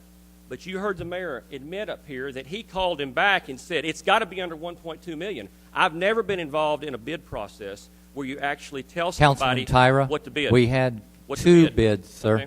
And so I got Sir. the original bid here. Let me go on, Mayor. No, I got about hang on just 3 a minutes. second. I just want We're you to going understand rebuttal. that I know you want to you're rebuttal. referring to one bid. I'm referring to one bid, and one bid is all we needed to meet what was requested. I okay? understand the concept. The concept is that he went out with two architects, and one came in under and the other one didn't. In fact, I got my hands on this just a few hours before the meeting. This bid came in at $1,217,320.84. I've been involved in a renovation of a home that was built in 1910, and it was bid at $35,000. We spent nearly $60,000 getting it done. Anybody who knows commercial construction, especially old buildings, knows when you start cutting them into them, there's many unknowns. There's a contingency built in, but why did we not go out and get 4 or 5 real bids and have an integrity system in place? Because we are a city. These are public funds, and I'm saying that I think that we flawed the bid process by any elected official saying, hey, make it under 1.2. Councilman, I'd like to refer to the fact that these are preliminary cost estimates. They are not bids of construction. And the preliminary is a good word. In these economic That's exactly times, what we have. Please understand that this is a Thank you, lot of money to throw at Councilman, something. please wrap So it up, please. As we vote on this, think about there's plenty reasonable measures to go forward and do it the right way and still keep our Opera House alive. Thank you. But Mr. Tyra, how much would you propose we spend? How much would you propose we spend? And what would you accomplish in that? What you would accomplish is using the same footprint, Mr. Parsons, and having a viable opera house to the tune of, I don't know, I'm not going to make that judgment up here, but I'm saying there's so much unknown with purchasing the building. If you say, Mickey, the building was done in 2007, it's been here since 1975, we've had these monies, are you saying that we can't find a viable solution for $1.2 million bond money to get the footprint in shape and move it forward? we've actually had design I proposals. ask you the question. The And question you're not is- answering it. The question is, we got 1.2 million, Mr. Parsons. I don't want to argue with my colleagues. I want to say that, look, we're going to vote tonight. We're going to vote tonight. I'm saying, please understand that voting for 1.2 million, and we've already heard that the bid process went back on one. There's not a bid Can I process. It's say a cost of Can I estimate. say that I'm a little offended that I know one of the persons that made these quotes, and the man deals with integrity and has been a member of this community for about 30, 40 years. Didn't have anything to do with him. Didn't have anything. It don't have anything to do with that person, Mr. Parsons. And for you to say that is a slant. We're talking about the process that the city done. It don't have anything to do with anybody put the bids in. This isn't His a bid didn't bid. do anything. That's right. Gentlemen. His bid. Gentlemen. This was the process. Gentlemen, Okay. gentlemen, councilman, please. Just for clarification, it is not a bid. It is an estimate of cost construction. We really And don't you're know. willing to We don't spend know the this. total cost. We It could haven't- be much more. It could be 2 or 3 million more. All I'm trying to do May I- is point may I- out that may I it make is a not a point, Mayor? bid. Can we ask May I make Wayne- a point?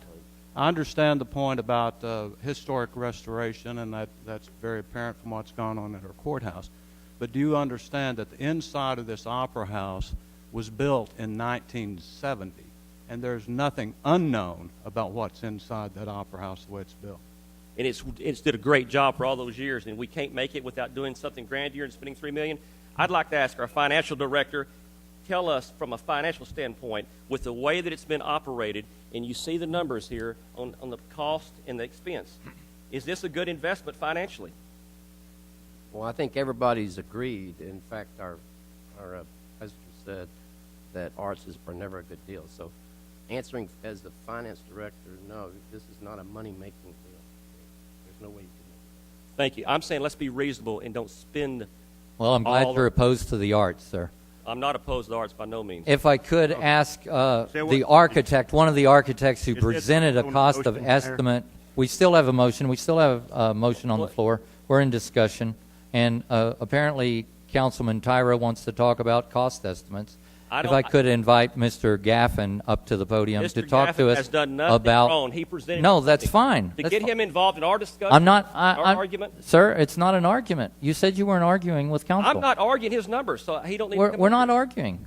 We're not arguing. What's he gonna do We're for you? discussing. Thank you very much. Okay, no, I'm with you. Thank you, Mr. Gaffin. If you would, please state your name and give us your take on a cost estimate as to what was presented, please. My name is Brian Gaffin. I live at 1809 Catalina Drive in Fort Worth, Texas. I'm a registered architect in the state of Texas and have lived in Granbury 40 years and have had my practice back here for 25 years this month. One of the items that he stated was that it's viable to do the handicapped accessibility in the existing theater, in the existing footprint. Your take on that comment, sir? The key to the Opera House being viable is the purchase of the St. Helens building, and it has been for a long time.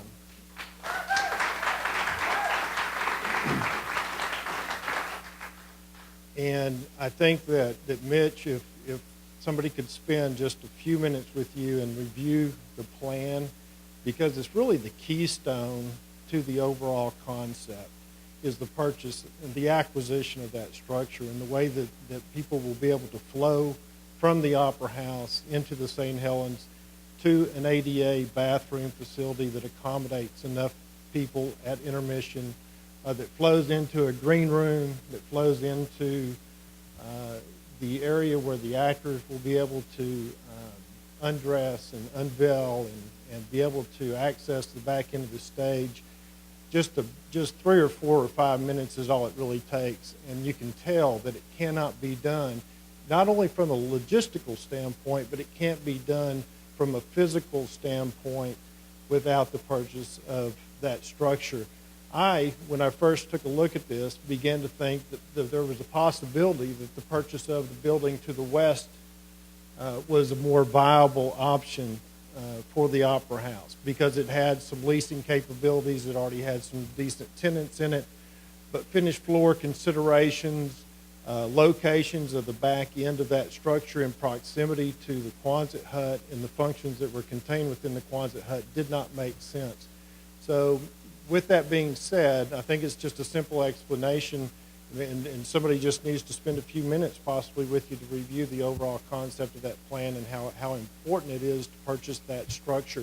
It would be more costly, and you can take this to the bank, it would be more costly for us to try to restore the Opera House and comply with ADA compliance than it would be to purchase the St. Helens building and continue with the plan as we have preliminary developed. Brian, and absolutely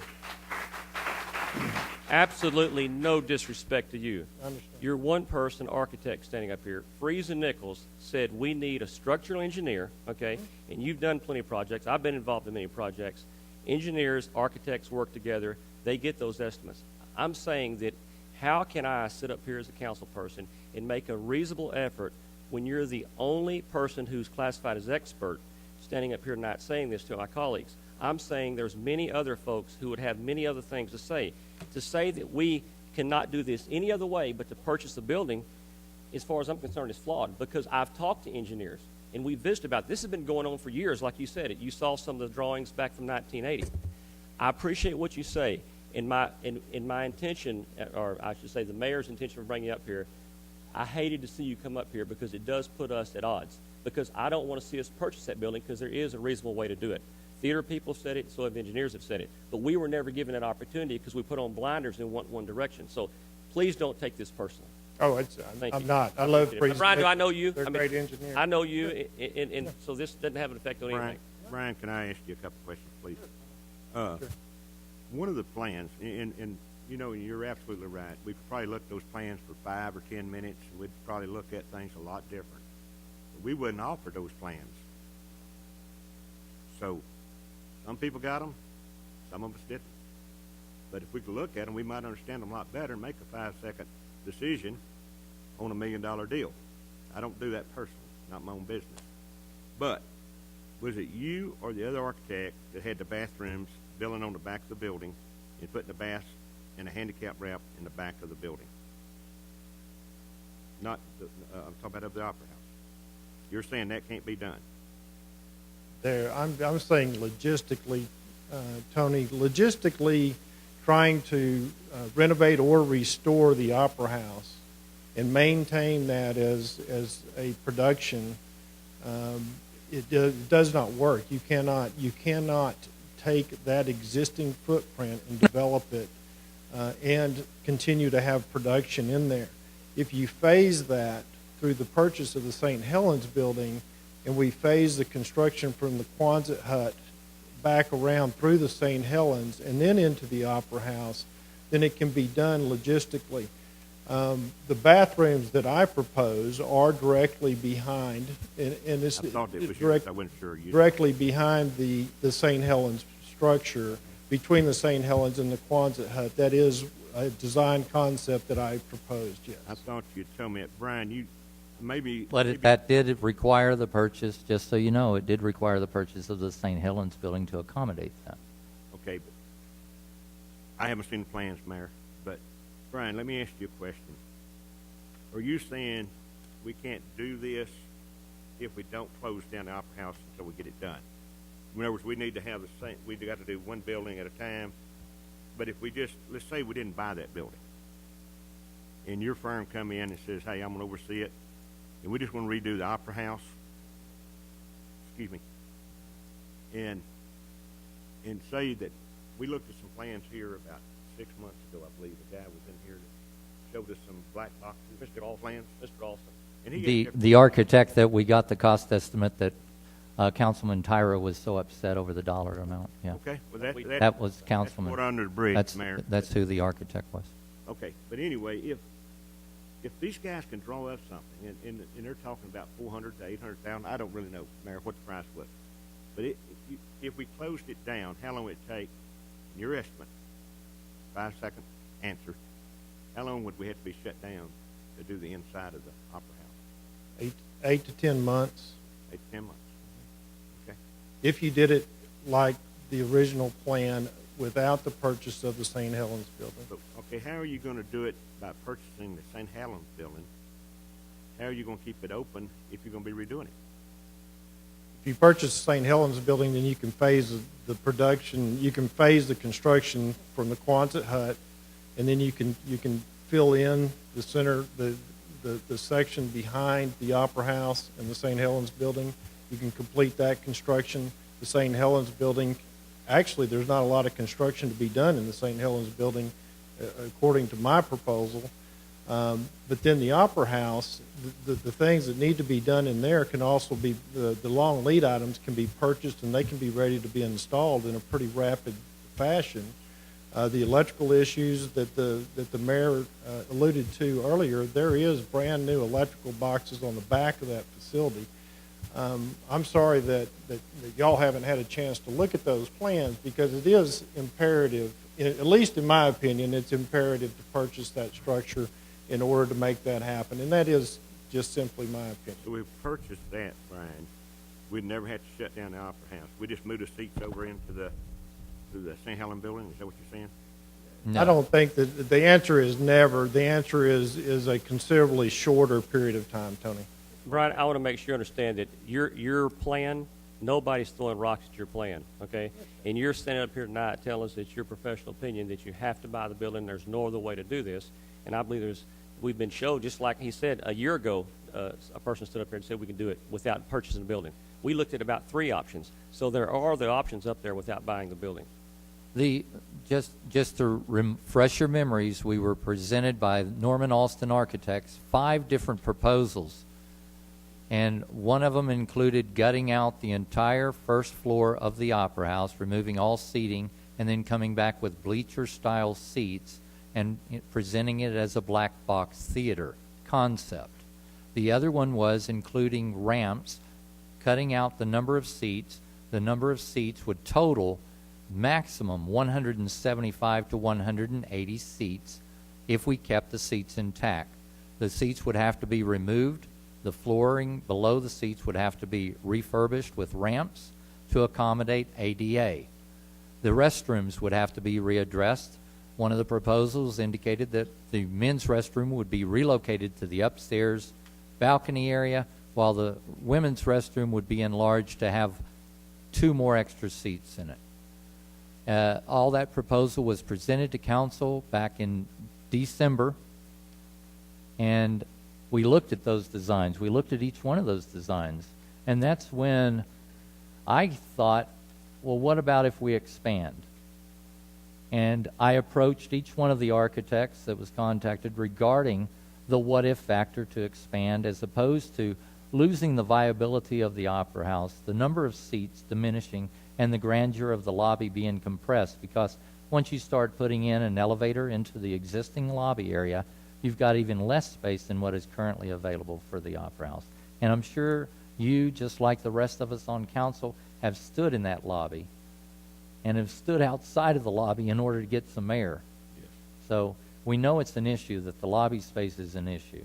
The expansion into the adjacent building accommodates those issues that I just mentioned, the restrooms, the production company. We'll call for the question. We have a motion on the floor. Just a second. No, sir. We're going to call for the question. We have a motion on the floor not to support for the purchase of St. Helens Building by Granbury Historic Properties. The motion was made by Councilman Allen with a second by Tyra. All in favor of the motion, please say aye. Aye. Any opposed, say nay. Nay. I need a show of hands. All in favor, please raise your hand. We have 3. The motion carries. The motion to support the purchase of the St. Helens Building by the Granbury Historic Properties passes. At this point, yeah, exactly. The motion to not support the purchase of St. Helens Building. I'm sorry, clarification. If I said it wrong, I'm sorry. It's probably the anal in me. Motion to not support for the purchase of St. Helens Building by Granbury Historic Properties passes in a vote of 3-2. Those on the nay side would be Councilman Perkle and Councilman Parson. Please show that for the record. At this point, we have before us a resolution to deny the purchase. At this time, I'd entertain a motion to adopt the resolution So to moved, deny Mayor. the purchase. That motion's made. We need a second. Second. We have a second from Councilman Allen. All in favor, please say aye. Aye. Any opposed, say nay. Show of hands. Those in favor, raise your hands. Once again, we have a 3-2 vote. Please note for the record that Councilman Parson and Councilman Perkle are the naysayers.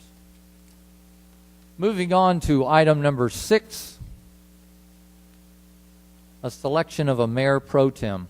City charter provides that the mayor pro tem shall be selected each year at the first regular meeting following the city general election, and shall, in the absence or disability of the mayor, perform all mayor duties. With that being said, do I have a nomination for mayor pro tem? I nominate Mickey Parsons for Mayor Pro Tem. Second. We have a motion. We have a second. Any other nominees? All those in favor of allowing Mickey Parson to serve as mayor pro tem, please say aye. Aye. Any opposed, say nay. That motion carries. Congratulations, sir. You get to wear the hat.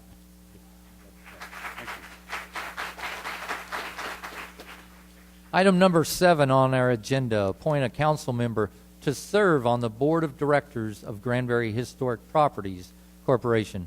First thing I'd like to mention is the council member appointed will be filling a vacancy on the board, which was left behind by outgoing councilperson Ms. Johnson. Is there anyone on the council willing to serve on the board? Nominate Miss Tyra. Are you willing to serve on the board, sir? I was not prepared for that nomination. I still have some concerns about historic Granbury properties at this time that I think is going to be addressed at an earlier date. So at later date or an earlier date? Excuse me, a later date. Do we have to fill it tonight? Yes. We have to? Okay. All right, I'll take it. I mean, I'll do it. Okay, all right. All right, if I get a second. I got a second. Okay. All right. Any other nominees for the board of directors?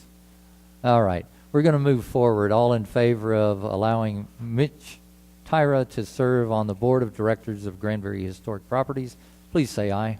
Aye. Any opposed, say nay. The motion carries. Moving on to item number 8. Review and consider readopting or amending the current City Council rules of procedure. As the council knows, the Granbury Home Rule City Charter, or they should know, requires that the City Council determine its own rules of procedure. The rules establish guidelines to be followed by all persons attending a City Council meeting, including members of the City Council, staff, news media, and visitors. The rules of procedure shall be readopted, amended, or new rules adopted at the first regular meeting of the council following municipal election. The copy of the rules of procedure attached in your packets were last amended and approved at the council meeting of October 19th, 2010. Council, I proposed some changes to the rules of procedure. I included them at your desktop for you to peruse through. One of them was under section 2.2, special meetings.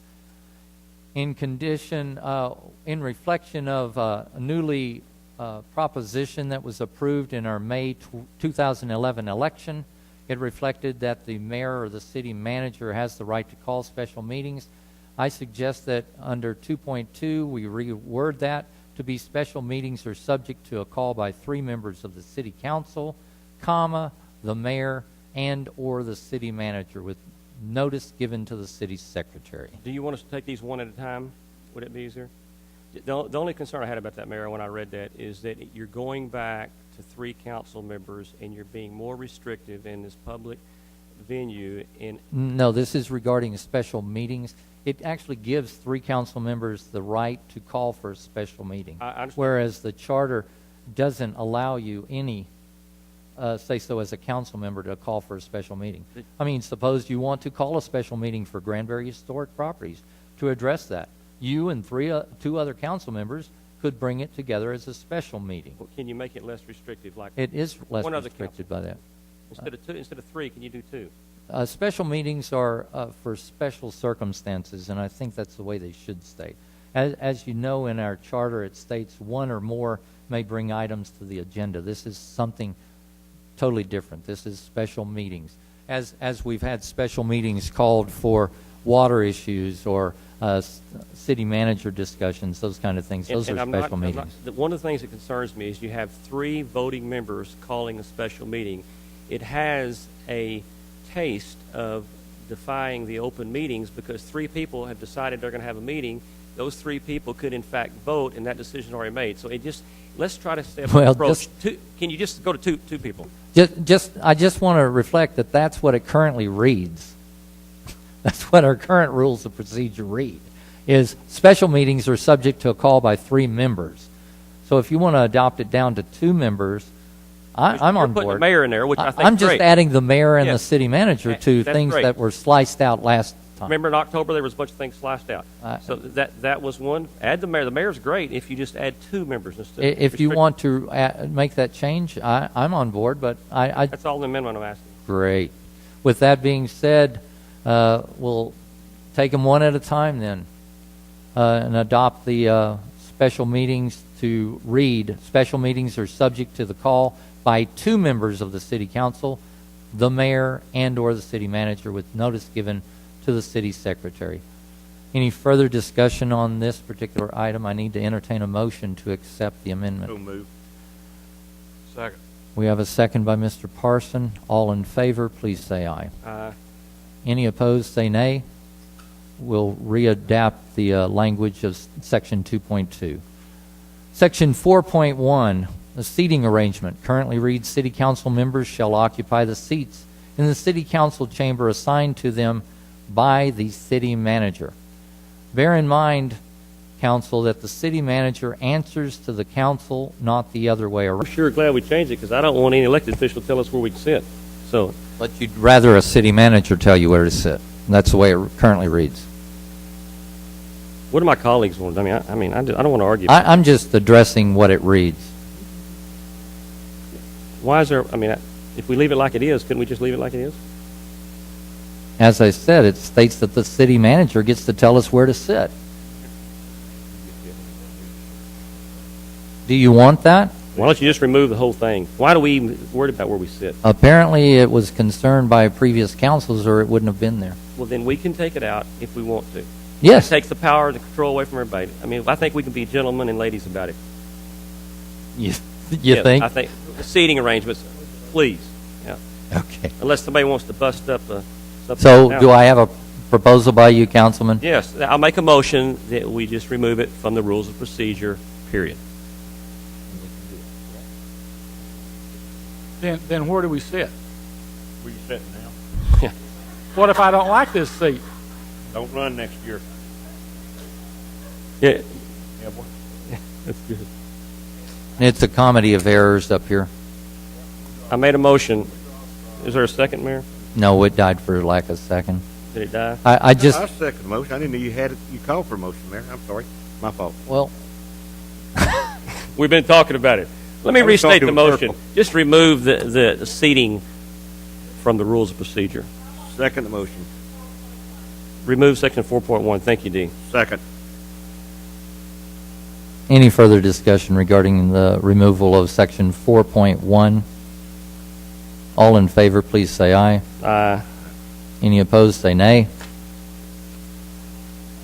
I think it hesitantly passes. I definitely didn't hear a majority say aye. So, show of hands, please, on removing it. Show of hands. Okay, it's a 4-1 vote. I just didn't hear enough to say that it was unanimous. Who didn't vote, Mayor? Councilman Perkle.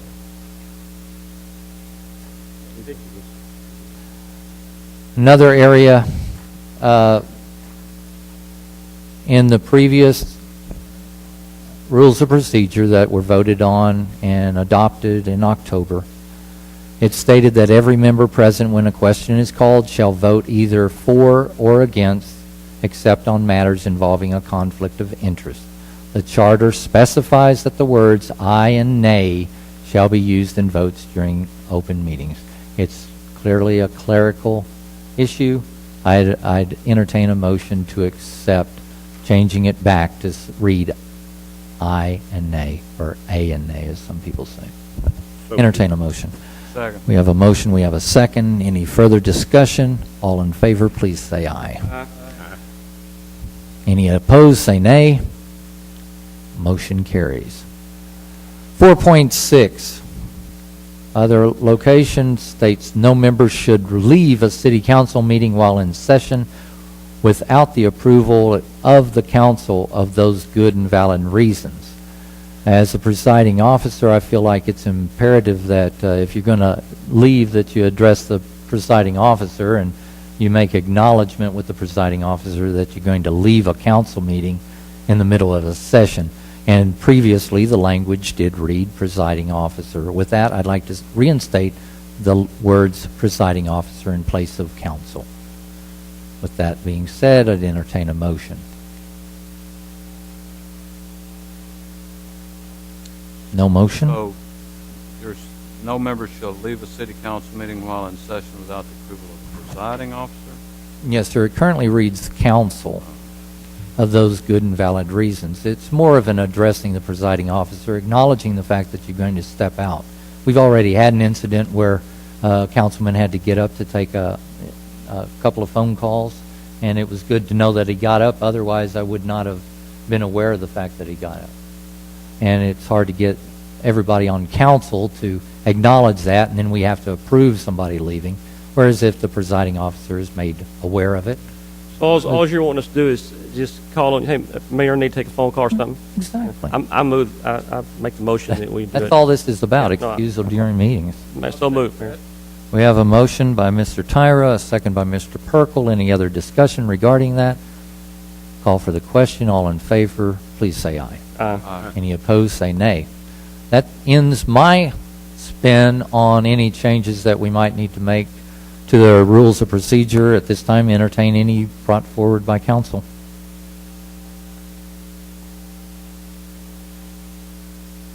Is the, on the open microphone in 6.6, is the 2 minutes established by rule of action, or it's not in here, right? It's just 30-minute time allocation? I'd like to see that we increase the amount of time each speaker has to 3 minutes. That would be in section 6.5, part A. It currently reads, will be allowed to speak for no more than 2 minutes unless otherwise directed by the presiding officer. You'd like to change that to 3? Mm-hmm. Second.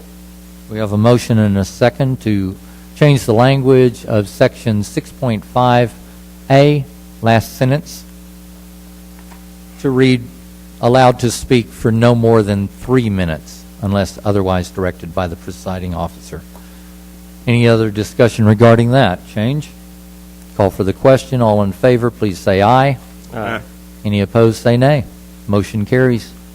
Any other changes to be brought Mayor. forward by council? Mayor, on that open mic also, I don't see it in here, but I've had a lot of our citizens ask why can't they, why can't they speak first at the meeting instead of waiting? Because sometimes we go into 2 or 3 executive sessions, and you're here at the last thing. Can you speak into the microphone? I really can't hear you, sir. I'm asking that if we can't move open mic up to first item, because a lot of citizens are complaining that, you know, they sit here some nights. I know it happened once or twice where we had a couple of recesses or went in the back, take breaks, and they're sitting here the whole time waiting. And we can't answer to them. We can't talk to them. So why not just go ahead and put it on the first item and let them talk? And that way, if they want to stay the whole meeting, that's fine. If they don't, they go home. Under the rules of procedure, the items, as far as how they're placed on the agenda, is not addressed in the rules of procedure. We can readdress that by way of the city manager, who lines up our agendas according to our charter. Our charter basically states how that will be addressed. I apologize. So Is that Wayne then? that would be our city manager's position. So we need to talk to him, is what you're saying? Yeah, if you want to have our agenda show that new business brought forward would fall up at the very top of the agenda on a regular basis, I think that's something that we would bring forward through that arrangement. Let me clarify with the city attorney. So the city attorney, you're saying that as if we adopt a rule of procedure that says under open mic that it be placed first on the agenda, wouldn't that be a procedure? Couldn't that be done by the council? Because it falls outside of the realm of rules of procedures? I think the order of the items on the agenda is under the purview of the city. Gotcha. And it says so on the chart. Thank you. Any other items to bring forward with changes to our rules of procedure? At this point, we need to move forward with an adaptation of the rules of procedure that have not been addressed or amended. I need a motion to do so. Please adopt the rules of procedure. The ones that we did not Yeah, in other words, we have to So adopt moved. the rules of procedure as presented. We have a second by Mr. Parson. All in favor, please say aye. Aye. Any opposed, say nay. Did I hear a nay? No, Motion carries. You said yea.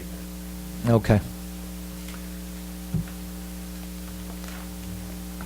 That being the last item under our deliberation agenda, I now declare that the City Council is hereby in open session and that all members are present. We will now retire into executive session pursuant to Texas Government Code Section 551.074, Personnel. We shall return shortly. We now have a quorum back in open session.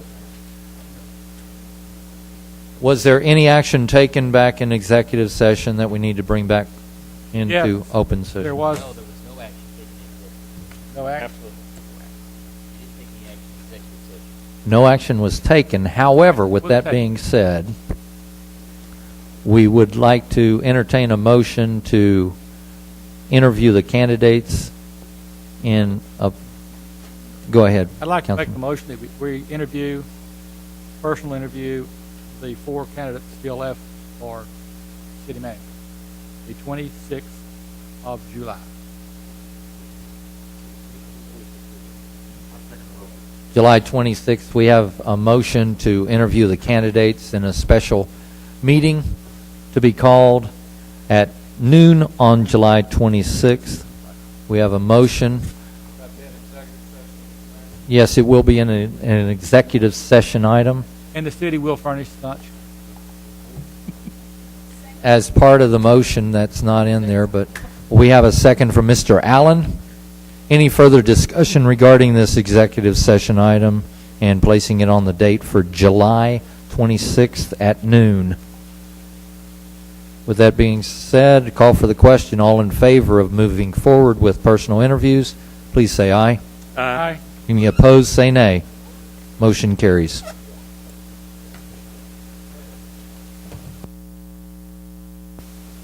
There being no further business before this council, and me getting up out of my seat, this meeting is adjourned.